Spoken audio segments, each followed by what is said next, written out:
بسم اللہ الرحمن الرحیم۔ تالکان کے علاقے کا رہنے والا ایک آدمی جس کو شیخ ابو الحسن خرقانی رحمۃ اللہ علیہ کی زیارت کا بے حد شوق تھا، راستے کی دوری اور سفر کی مشکلات کا خیال آتا تو خرقان جانے کی ہمت نہ پڑتی۔ آخر ایک دن شوق زیارت نے اس کو بےتاب کر دیا۔ رخ زیبا کی زیارت کے لیے سامان سفر باندھ لیا۔ راستہ کٹھن اور دشوار گزار تھا، لیکن وہ ہمت کا پکا تھا۔ کئی دن تک پہاڑی اور جنگلی راستے سے ہوتا ہوا ایک طویل سفر کے بعد آخرکار منزل مقصود تک پہنچ گیا۔ شہر خرقان میں آ کر اس نے شیخ ابو الحسن کے گھر کا پتہ دریافت کیا۔ وہاں جا کر نہایت ادب کے ساتھ دروازے کی زنجیر ہلائی۔ تھوڑی دیر کے بعد ایک عورت نے کھڑکی سے جھانک کر پوچھا، کون ہے؟ اس نے جواب دیا، میں حضرت شیخ ابو الحسن کی قدم بوسی کے لیے شہر تالکان سے حاضر خدمت ہوا ہوں۔ اس عورت نے کہا، واہ میاں درویش، بھلا یہ بھی کوئی مقصد تھا جس کے لیے تو نے اتنا طویل اور کٹھن سفر طے کیا؟ معلوم ہوتا ہے تم نے دھوپ میں اپنی داڑھی سفید کی ہے۔ تمہاری عقل و دانش پر رونے کو جی چاہتا ہے۔ کیا تجھے اپنے وطن میں کوئی کام دھندا نہ تھا؟ عقیدت مند یہ ماجرا دیکھ کر ہکا بکا رہ گیا اور اس کی آنکھوں سے آنسو بہنے لگ گئے۔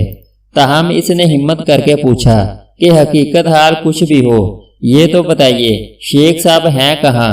چونکہ وہ عقیدت کا ہاتھ تھام کر آیا تھا اس لیے خاموش رہا۔ عورت نے جواب دیا، ارے وہ کہاں کا شیخ اور شاہ بن گیا، اس نے تو دھوکے کا جال بچھا رکھا ہے، تجھ جیسے احمقوں کو اپنی ولایت کے جال میں پھنساتا ہے۔ اب بھی وقت ہے، جہاں سے آیا ہے الٹے پاؤں واپس چلا جا، ورنہ اس دغا باز کے چکر میں پھنس کر تباہ و برباد ہو جائے گا، نہ دین کا رہے گا نہ دنیا کا۔ وہ بڑا حضرت ہے، اس کی زبان اور آنکھوں میں ایسا جادو ہے کہ اچھا خاصا عقل مند بھی اس کے فریب میں آ جاتا ہے۔ بھلا نبی صلی اللہ علیہ وآلہ وسلم اور آپ کے اصحاب کا یہی طریقہ تھا؟ ان جیسے لوگوں نے تو تقوی اور احکام شریعت کو پس پشت ڈال دیا ہے۔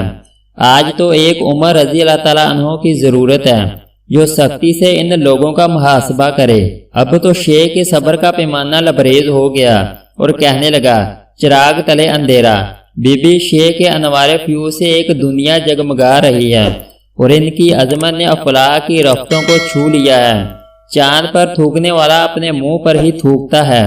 کتا دریا میں گر جائے تو پانی ناپاک نہیں ہوتا۔ آفتاب عالم تاب پر لاکھ پھونکے مارو وہ کبھی نہیں بجھ سکتا۔ چمگادڑ رات کے اندھیرے میں اڑنے والی سورج کو نکلنے سے کیسے روک سکتی ہے؟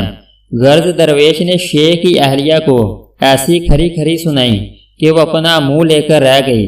وہ آدمی وہاں سے نکل کر شہر کے لوگوں سے شیخ کا پتہ پوچھنے لگا۔ کسی نے بتایا کہ وہ جنگل کی طرف گئے ہوئے ہیں۔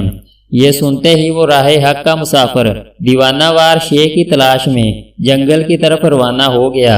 راستے میں شیطان نے اس کے دل میں وسوسے ڈالنے شروع کر دیے۔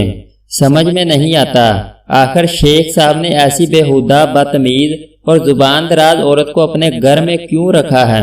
عجیب معاملہ ہے، یہ میاں بیوی آپس میں کس طرح زندگی گزارتے ہوں گے؟ ایک آگ ہے اور دوسرا پانی، ان مجموعہ میں محبت کیسے ہو سکتی ہے؟ ایسے وسوسے آتے بیچارہ گھبرا کر لاحولہ والا پڑتا اور کانوں کو ہاتھ لگاتا۔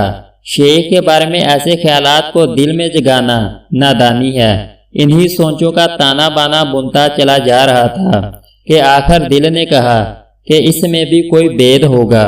وہ انہی خیالات کی دنیا میں گم تھا کہ اس کی نظر ایک شخص پر پڑی جو شیر کی پیٹھ پر اس شان سے سوار تھا کہ پیچھے لکڑیوں کا گٹا لدا ہوا ہے اور ہاتھ میں سیاہ سام کا کوڑا ہے۔ عقیدت مند سمجھ گیا کہ یہی حضرت شیخ ابو الحسن خرقانی ہیں۔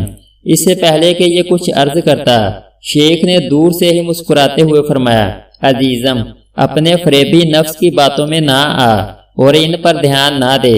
ہمارا اکیلا پن اور جوڑا ہونا نفس کی خواہش کے لیے نہیں ہے، اللہ عز و جل کے حکم کی تعمیل کے لیے ہے۔ ہم اس جیسے سینکڑوں بیوقوفوں کا بوجھ برداشت کرتے ہیں۔